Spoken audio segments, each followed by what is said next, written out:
Grapes should be pruned in late winter, about a month before their buds begin to break. Pruning tends to speed up the development of the buds, and if you prune them too early, that new growth will freeze. Use clean pruning shears to prune your grapes. You can use either a mixture of water and bleach or rubbing alcohol to sterilize your pruners. You can see here where the buds are swollen slightly. Grapes will only be produced on new growth that come out of the canes that grew last year. This is why you prune your grapes so severely. There are several ways to prune grapes. The technique I use with these grapes is called spur pruning. Otherwise, the grapevine will keep expanding and expanding, but you will get grape production only at the very ends of the vine. There will be so much distance between the roots and the grapes that the nutrients won't reach the new grapes very well, and you'll get small, sour grapes. My grapevines are actually planted on the other side of this wall, but we train them along these wires outside the wall where they can get more sunlight. There are two main ways to prune grapes: spur pruning and cane pruning. In spur pruning, you leave the long branches on the previous growth and cut last year's growth back to produce short branches with a few buds. These are called spurs. With cane pruning, you cut off most of the growth all the way back to buds on the main stem or cane. This grape is a red flame, and it is typically pruned using spur pruning. As I prune, I go along this main line, cutting last year's growth back to about 2 or 3 buds. These shortened branches with healthy buds on them are called spurs. These buds will produce new growth that will produce grapes this summer.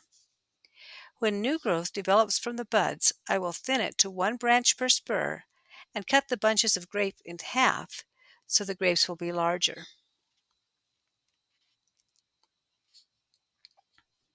Here, I will use a 2-year-old cane to extend my main branch along the wire.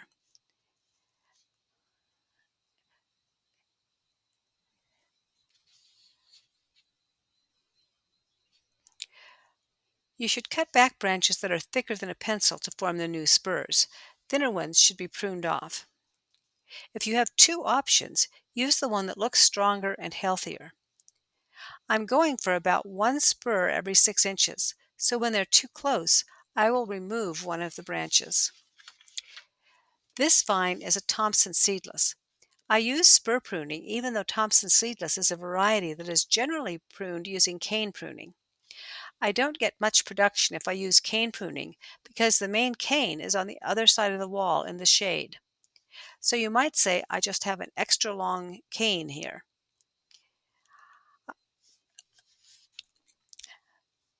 Because the main vine is on the other side of the wall and it has buds on it, I also have branches coming through the wire, which I cut back to close to the wire, so I end up with a set of spurs to produce the grapes on the other side.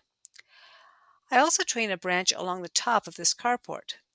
This grape is a hybrid between an American Concord and a French grape that produces very large, sweet grapes. It doesn't have room to spread inside the wall, so I train it along this beam where it can get more sunlight.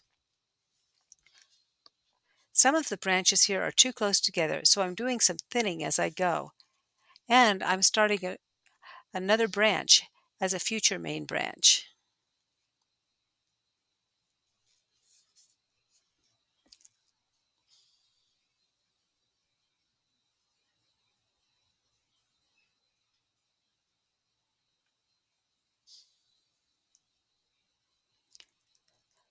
This one will grow and replace the other main branch as time goes on. I leave a spur and then I cut one way back.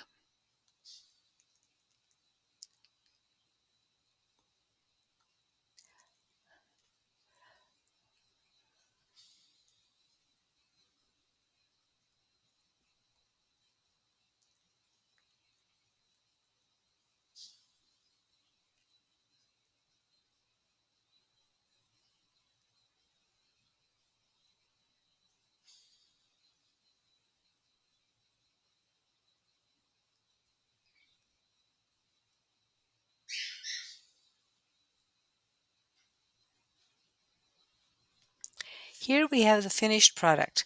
Long canes with spurs every 6 inches or so that have 2 or 3 buds on them.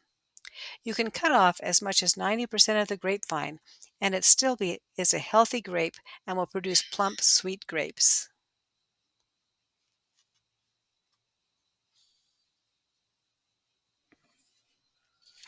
Thanks for watching, and I hope to see you on the next video.